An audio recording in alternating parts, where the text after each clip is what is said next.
I never thought humiliation could come wrapped in silk and champagne. Yet there I was, sitting in the third row at my younger sister's wedding, wearing the only formal dress I owned, doing everything I could to blend into a room full of people who all seemed too polished. Too perfect. My son, Luca, sat beside me, his little legs swinging under the table. He was wearing a miniature suit I had to stretch 2 paychecks to buy. He looked so proud to be there. He thought this day would make us feel like part of the family again. Maybe.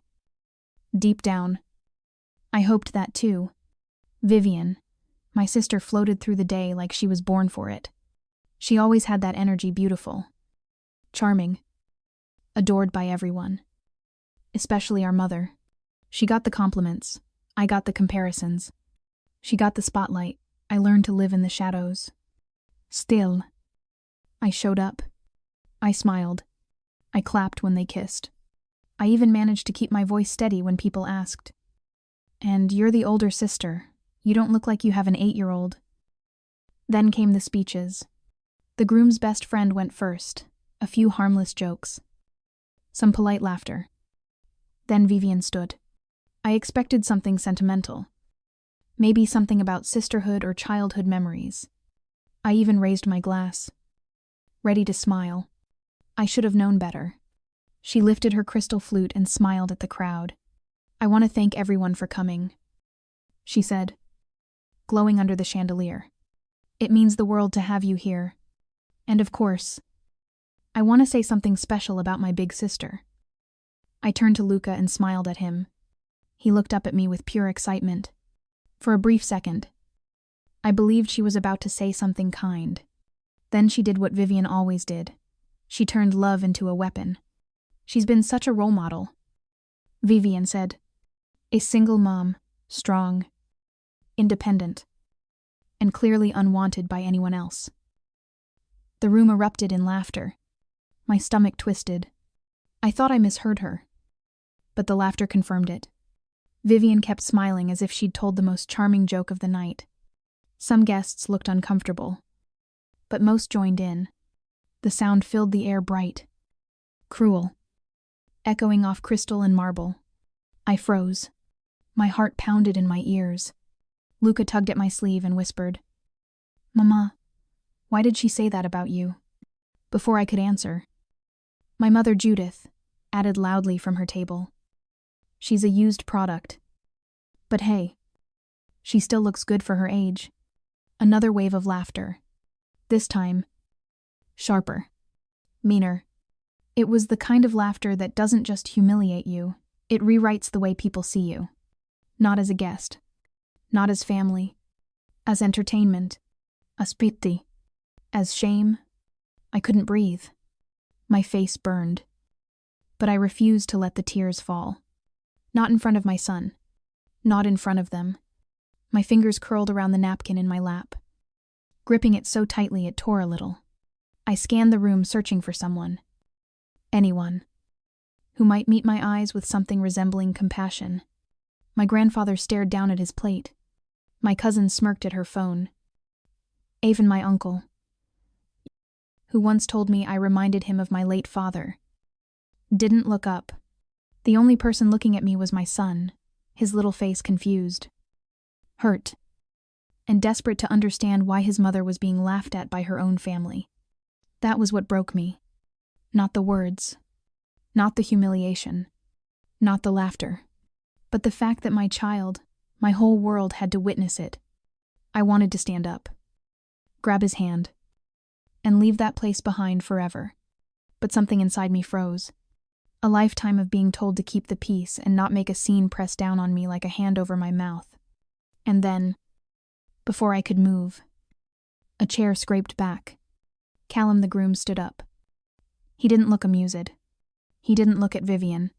He didn't even look at my mother. His eyes went straight to me. And in that instant, I knew something was about to happen. Not a rescue. Not a confrontation. A reckoning. People think being the older sibling means being admired. But in my family, I was more of a warning. My name is Laura. I'm 34 years old. single mom, and the black sheep of my family. I live with Luca in a tiny 2-bedroom apartment on the edge of town. It's not much, but it's ours. I work 2 jobs, mornings at a local cafe, nights at the front desk of a small hotel. My life isn't glamorous, but it's real.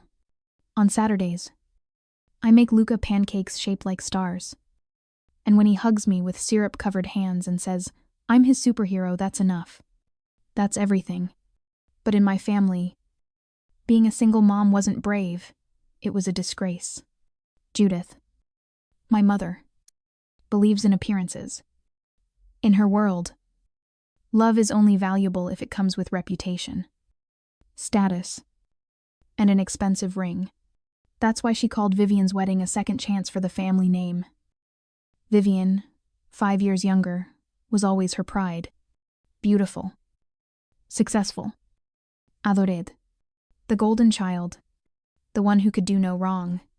If Vivian sneezed, my mother handed her a silk handkerchief. If I got sick, she told me to take vitamins and stop being dramatic. When I got pregnant with Luca at 25, everything changed. The man I loved promised forever, until the day he vanished without a word. My family didn't offer comfort or questions. Just judgment. Just silence. "You made your bed," my mother said. "Now lie in it." So I did. Alone. But when I held my baby for the first time, his tiny fingers wrapping around mine, all their cruelty faded into white noise. For years, that love carried me through long nights and longer days. Still, a small part of me hoped that one day, my family would see me for who I really was, not a mistake, but someone worth loving. Maybe that's why I accepted Vivian's wedding invitation. Even though my name was misspelled on the RSVP card, even though I wasn't part of the bridal party, even though I had to rent my dress and do my own hair in a bathroom mirror, while Luca practiced smiling in his little tie, I told myself it was closure, a peace offering.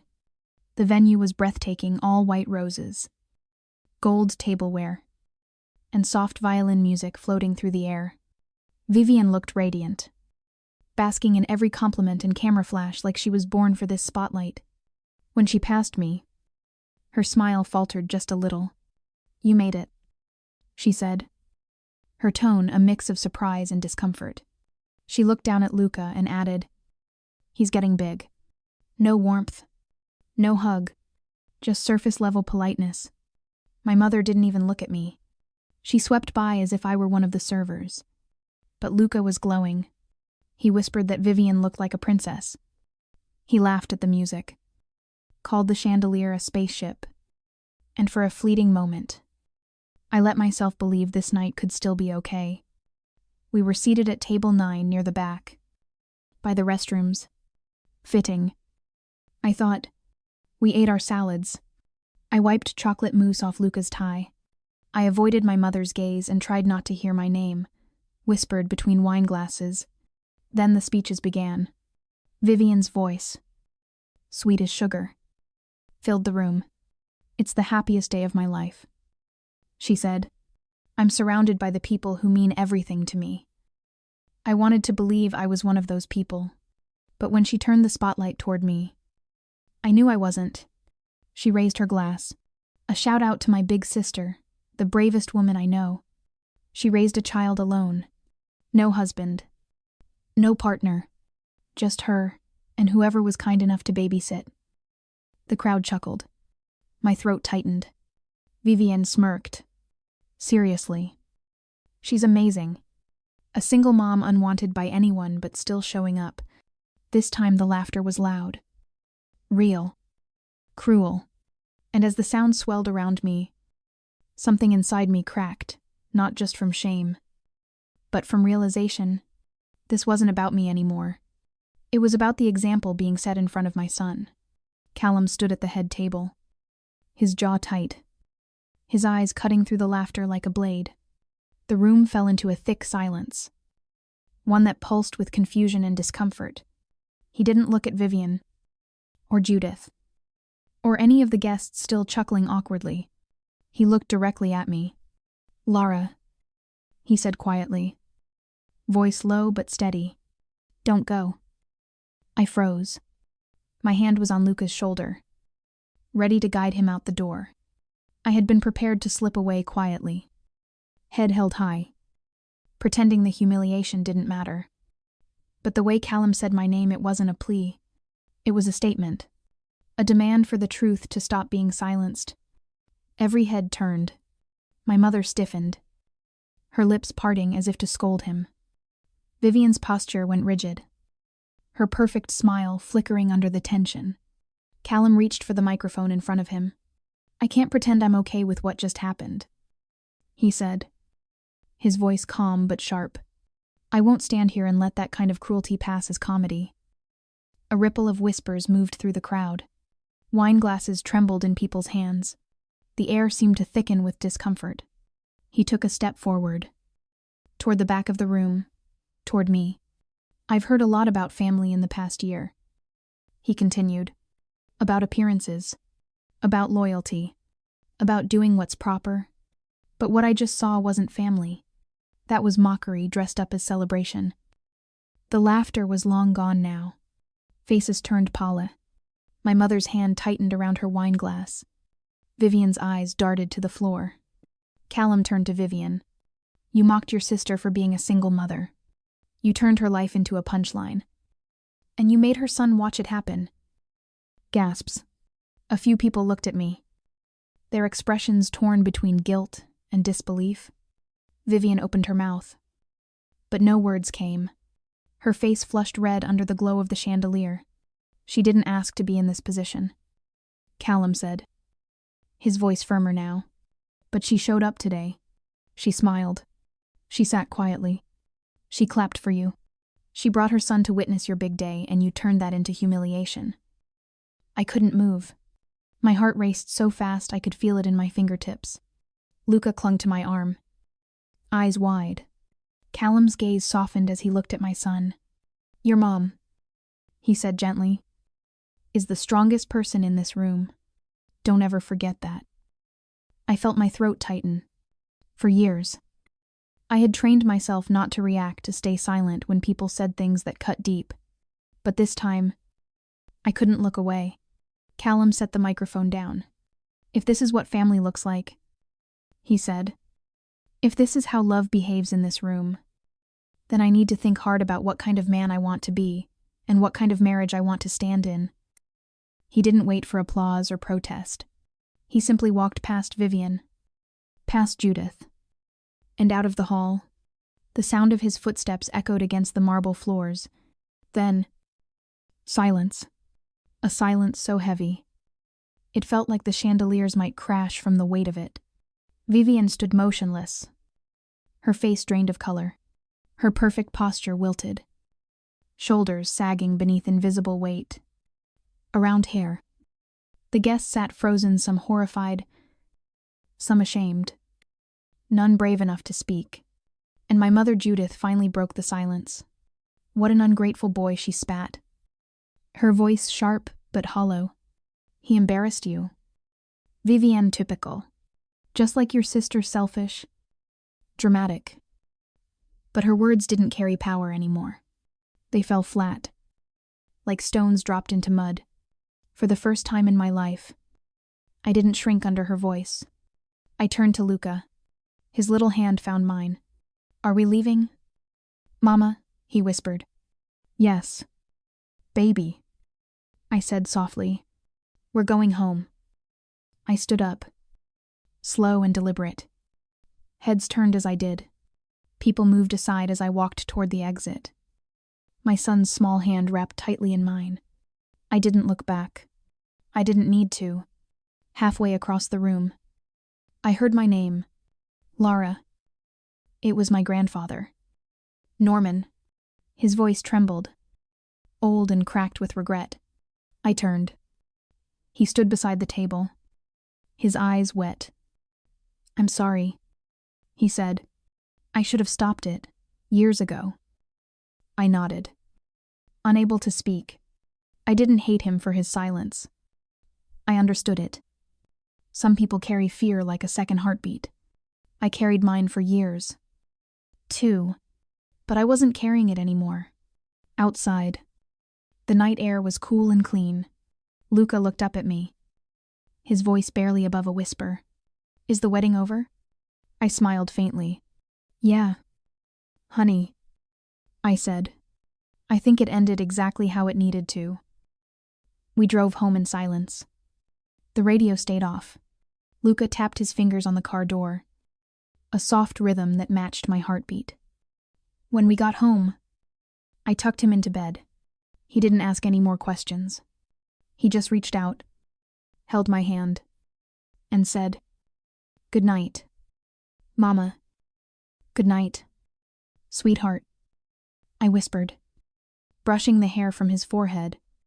When I closed his door, I stood in the hallway for a long time, half in light, half in shadow.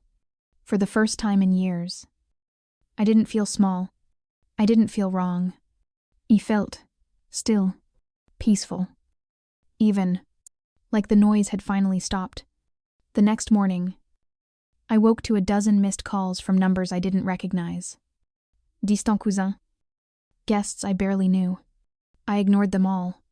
My phone buzzed again, a message from a friend who'd been at the wedding. Someone recorded Callum's speech. "It's online. You need to see this." He hesitated, then opened the link. There he was, Callum standing tall, voice calm, eyes blazing with quiet conviction. And there I was in the corner of the frame, frozen, clutching my son's hand. The video had already hit 50,000 views. The comments flooded the screen. "This man is a hero. That poor woman, she deserves better. Every single mom out there just got a little justice tonight." I didn't cry. I didn't smile either. I just sat there, breathing, letting it all sink in. For the first time in my life, I wasn't invisible. The truth had finally spoken louder than the lies. That week, Vivian tried to spin the story. She claimed Callum overreacted, that it was just a joke, that people were being too sensitive. But the internet had already made up its mind. No one was laughing anymore. A few days later, a small bouquet arrived at my apartment. Wildflowers, tied together with simple twine. No card, just a tiny note tucked inside that said, "To the lioness." I didn't need to ask who it was from. The wedding didn't happen. But something more important did. For once, I wasn't the one carrying the shame. It's been 6 months since the wedding that never happened. Vivian and Callum officially called off the engagement. No statement. No announcement. No explanation. Just quiet erasure. The photos from that night vanished from her social media. The congratulatory posts deleted. Her feed perfectly curated once again, as if he had never existed. As if that moment had never cracked open the illusion of our perfect family. She hasn't reached out to me. I didn't expect her to. My mother called once. Not to apologize. Judith doesn't believe in apologies, but to scold. "You embarrassed the family," she said. "You should have laughed along. It was just a joke." Her voice was steady, rehearsed. The same tone she used when I was a child and spilled milk on her tablecloth. I listened for 30 seconds before saying something I had never dared to before. "I'm not your scapegoat anymore." Then I hung up. The line went dead. And for the first time in my life, I didn't feel guilty. I didn't feel afraid. It wasn't anger that filled me. It was clarity. Clean. Simple. Freeing clarity. I realized that night at the wedding had been more than humiliation. It was transformation. I didn't need my family's approval anymore. I didn't need them to love me the way I once begged for. I didn't even need their apology. What I needed, what I had waited for all those years, was my own permission to stop trying to belong where I was never meant to fit. My life didn't become easier overnight. I still worked long hours. Still came home exhausted some nights. Still counted coins to make sure the rent was paid on time. But everything felt different. Lighter. Because this time, I carried myself differently. I no longer walked with my head lowered in rooms where people whispered my name. I no longer hid in the back at family gatherings. trying to be invisible. I didn't apologize for my choices, my mistakes, or my scars. And Luca noticed. He asked more questions, now thoughtful ones. Why are some people cruel? Mama, he asked one evening, helping me wash dishes. I paused, then said, because they don't know how to face their own sadness. So they give it to others instead. He nodded, like he understood more than an 8-year-old should. He talked about Callum sometimes, how brave he was. How he stopped the bad people from laughing.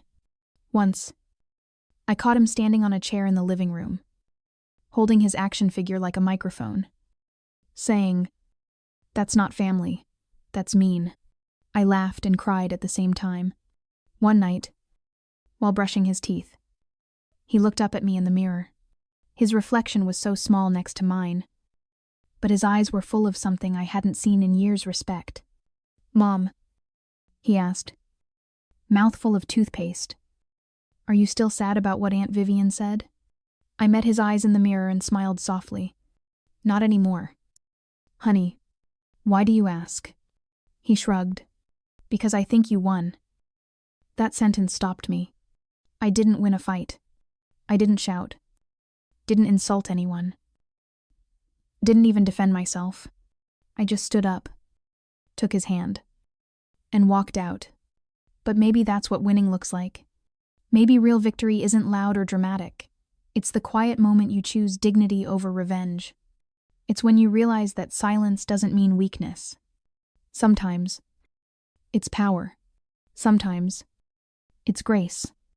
And sometimes, it's the only language that cruelty doesn't understand. After that, everything started to shift. Slowly, subtly. A few relatives reached out privately, not to gossip, but to apologize. One of my cousins sent me a message. I wish I'd said something that night. You didn't deserve that. I didn't reply, but I appreciated it. At the cafe where I worked, a few customers recognized me from the viral video. You're the woman from the wedding speech, one said, smiling gently. You handled that with so much grace. I smiled back, embarrassed but grateful. It felt strange to be seen for something that used to make me feel so small. The internet had moved on. Of course, the video faded from the trending lists after a few weeks. But for me, the echoes of it remained tiny ripples in the quiet corners of my life. And then, one Saturday morning, I found a letter in my mailbox. Handwritten, no return address. Inside was a single line. You reminded me of my sister. I haven't spoken to her in years. I'm calling her today. I sat on the front steps holding that note, sunlight warming my skin, realizing how far pain can travel, and how far healing can. 2. That's when I understood something profound. The wedding may have been the end of one story, but it was the beginning of another. One where I wasn't defined by shame. One where my son would grow up knowing strength doesn't come from being loud, but from being unbreakably kind. That night, after Luca went to bed, I stood by the window, watching the city lights blink like tiny stars. For the first time in years, I felt proud not of what I had survived, but of who I had become because of it. I thought of Callum, the man who stood up when no one else did, the man who reminded an entire room that decency still exists. He had walked away from a wedding, from wealth, from appearances, but in doing so, he gave me something. I didn't know I needed proof that goodness still wins, even in silence. And that act didn't just save me. It saved my son from growing up believing cruelty was normal. Sonu. I didn't dance that night. I didn't toast or toss a bouquet. I didn't cry happy tears under fairy lights. But I left with something far better than approval. I left with my dignity. I left with my son's hand in mine.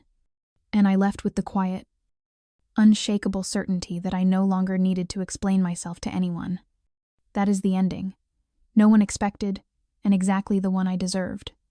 If this story touched you, if you've ever been made to feel small or silenced in a room full of people who should have stood beside you, remember this. Your voice matters. Your dignity matters. And you are not alone. If you found strength in this story, please take a moment to like this video, share it with someone who needs to hear it, and leave a comment below. I'd love to know, have you ever had a moment when someone stood up for you? Or when you finally stood up for yourself? And if you want more true stories that cut deep, challenge expectations, and remind us what it means to be human, subscribe to the channel and hit the notification bell so you don't miss what comes next. Thank you for being here.